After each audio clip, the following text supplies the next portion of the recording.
प्रिय विद्यार्थियों, good morning. आज हम कक्षा 10 विषय हिंदी रस सिद्धांत को पढ़ रहे हैं। प्यारे बच्चों, आज की हमारी वर्कशीट नंबर 64 है और पिछली वर्कशीट में हमने जाना था कि साहित्य को पढ़ने से, सुनने से होने वाली जो आनंद की अनुभूति है उसी को हम रस कहते हैं। तो प्यारे बच्चों, आज हम उसी को विस्तार से पढ़ेंगे। रस के 4 अंग हैं: स्थायी भाव, विभाव, अनुभाव और संचारी भाव। प्यारे बच्चों, स्थायी भाव वे भाव होते हैं जो हमारे मन के अंदर स्थायी रूप से रहते हैं। स्थायी का मतलब हमेशा स्थापित रहते हैं। स्थायी भावों के जो उद्बोधक कारण हैं उनको हम विभाव कहते हैं, अर्थात उनको जो जगाने वाले हैं स्थायी भावों को। और प्यारे बच्चों, विभाव भी 2 प्रकार के होते हैं, एक आलंबन विभाव और एक उद्दीपन विभाव।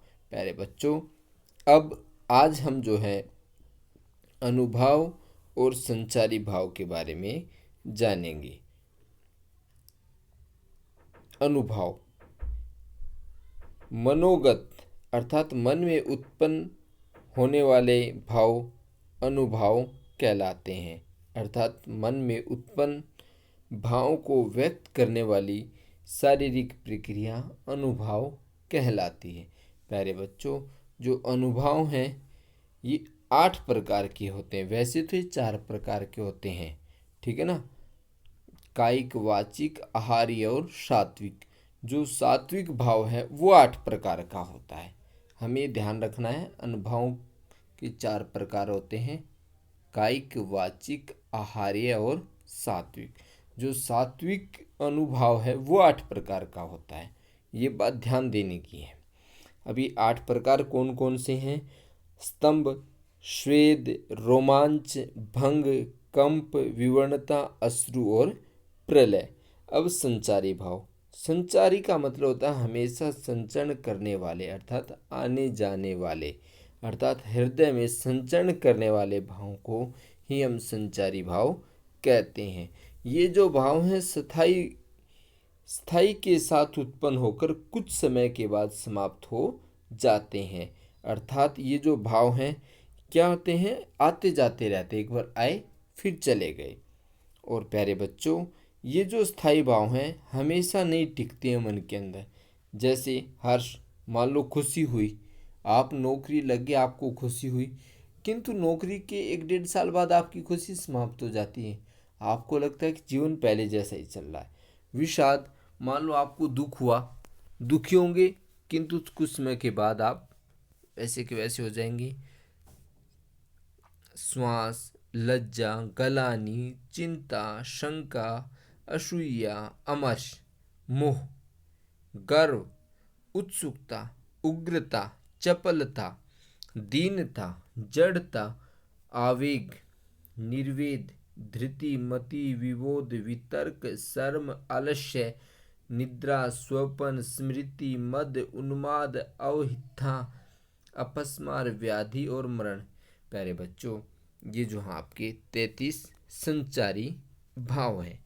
ये भाव जो है कुछ समय के लिए हमारे मन के अंदर आते हैं फिर नष्ट हो जाते हैं। आप इनमें किसी को देख सकते हो, आलस्य थोड़ी देर में आएगा फिर हम एक्टिव हो जाएंगे।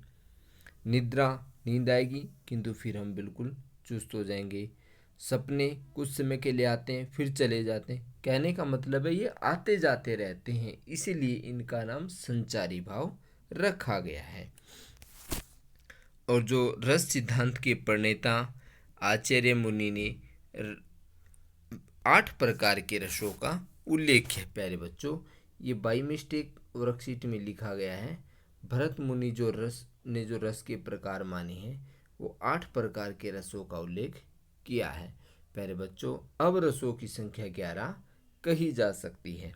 जैसा कि आप जान चुके हैं, प्रत्येक रस का एक स्थायी भाव होता है जो इस प्रकार से है। तो प्यारे बच्चों, रस का नाम और उसके स्थायी भाव। जैसे जो श्रृंगार है, श्रृंगार रस है और उसका स्थायी भाव है रति। करुण रस है प्यारे बच्चों, और करुण का स्थायी भाव अर्थात शोक है। रौद्र रस है गुस्सा और स्थायी भाव है क्रोध। रस है वीर और वीर में स्थायी भाव उत्साह पैदा होता है। हास्य रस स्थायी भाव हास्य। शांत शांत में निर्वेद स्थायी भाव या शांत स्थायी भाव। भयानक रस भय स्थायी भाव। अद्भुत रस विस्मय स्थायी भाव। अब विभत्स रस विभत्स अर्थात घृणा या जुगुप्सा स्थायी भाव होता है। वात्सल्य अर्थात इस रस में जो है ममता और स्नेह प्रकट होता है। भक्ति में वैराग्य या फिर अनुराग स्थायी भाव होता है। तो आशा करता हूँ आप इसको समझ गए होंगे। अब इसके अभ्यास के प्रश्न हैं, अनुभाव किसे कहा गया है और अनुभावों की संख्या कितनी है। तो प्यारे बच्चों, ये आपकी हल्की वर्कशीट है। अर्थात मनोगत अर्थात मन में उत्पन्न भावों को व्यक्त करने वाली जो शारीरिक प्रक्रिया होती है उसको हम अनुभाव कहते हैं। और जो अनुभाव हैं इनकी संख्या 4 है। आहार्य, वाचिक, सात्विक और कायिक। जो सात्विक हैं उसकी संख्या 8 मानी जाती है। स्तंभ, स्वेद, रोमांच, भंग, कंप, विवरणता, अश्रु व प्रलय। अब हमारा प्रश्न नंबर 2 है, संचारी भाव किसे कहा गया है। प्यारे बच्चों, यह आपकी वार्षिक परीक्षा में 4 से 6 नंबर तक के आ सकते हैं, इसलिए आपको इसको सही से समझना है और ध्यान रखना है। संचारी भाव अर्थात हृदय में आने जाने वाले भाव को ही हम संचारी भाव कहते हैं और इनकी संख्या 33 है। ये भाव स्थायी भाव के साथ उत्पन्न होकर के कुछ समय के बाद समाप्त हो जाते हैं और इनकी संख्या कितनी है 33। जैसा कि मैंने बताया था, खुशी कुछ समय के लिए आई। मान लो आपको अपनी मनोवांछित सफलता प्राप्त हुई, आपको खुशी कुछ समय रहती है किंतु उसके बाद समाप्त हो जाती है। मान लो आपका किसी परिजन की मृत्यु हो गई, दुख हुआ, कुछ समय के लिए रहता है फिर समाप्त हो जाता है। तो ये इसी प्रक्रिया में चलने के कारण हम इनको संचारी भाव कहते हैं। अब प्रश्न नंबर 3 है, रस सिद्धांत के प्रणेता कौन थे, उन्होंने रसों की संख्या कितनी बताई है। तो प्यारे बच्चों, रस सिद्धांत के प्रणेता आचार्य भरत मुनि थे और आचार्य भरत मुनि ने रसों की संख्या 8 बताई है। कितनी बताई है 8 बताई। प्यारे बच्चों, वर्कशीट में 9 बाई मिस्टेक लिखी गई है, तो भरत मुनि ने रसों की संख्या 8 बताई है। जो 9वां रस है वो शांत रस है और वो किसने माना है, उद्भट एक दार्शनिक कवि हुए हैं, उन्होंने इसको माना है। और जो 10वां रस है वात्सल्य रस, ये आचार्य विश्वनाथ ने माना है। और प्यारे बच्चों, जो 11वां रस है भक्ति रस, वो गोस्वामी ने माना है, आचार्य गोस्वामी जी ने माना है। अब प्यारे बच्चों, अब हमारा प्रश्न अगला है, अनुभव कितने प्रकार के हैं, उनके नाम लिखिए। तो प्यारे बच्चों, जैसा कि मैंने आपको ऊपर बताया था, अनुभव के जो प्रकार हैं वो 4 हैं मुख्यतः, कायिक, वाचिक, आहार्य और सात्विक या मानसिक। ऊपर हमने बता रखा था वर्कशीट में 8 है। तो प्यारे बच्चों, जो सात्विक अनुभाव है इसके 8 भेद होते हैं। हमने ऊपर केवल इसी के बारे में बताया, यहाँ पर आपको ये डिटेल में समझाया गया है। अनुभाव कितने प्रकार के हैं, 4, कायिक, वाचिक, आहार्य और सात्विक। सात्विक के 8 भेद हैं। ये 7 भेद नहीं है, ये सात्विक जो अनुभाव है ये 8 हैं। कायिक अर्थात आंगिक, शरीर की चेष्टाओं से जो प्रकट होने वाले हैं वो आंगिक अनुभाव कहलाते हैं। वाचिक जो वाणी से अनुभाव प्रकट होते हैं वो वाचिक कहलाते हैं।